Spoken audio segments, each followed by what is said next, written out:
महिला मुली अत्याचार तसंच नीट पेपरफुटी प्रकरणात राष्ट्रवादी काँग्रेस शरदचंद्र पवार पक्षाच्या युवती आघाडीच्या वतीनं आंदोलन केलं जात आहे। मंत्रालयासमोर हे आंदोलन सध्या सुरू आहे।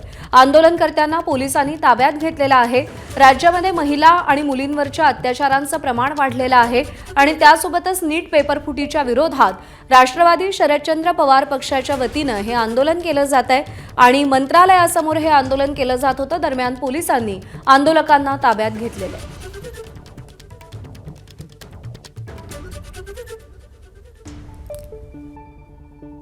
आपण नेहमी बोलतो की बिहारची परिस्थिती, माझं असं मत आहे बिहारला नावं ठेवणं बंद करा।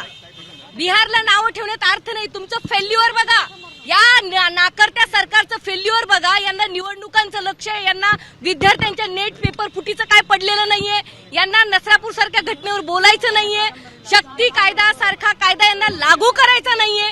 चाललंय काय राज्यामध्ये? फक्त वाटाघाटी, तुला एवढ्या सीट, मला एवढ्या सीट, माझा एवढे आमदार, तुझा पक्ष एवढा फोडतो। या सरकारचा आम्ही धिक्कार करतो।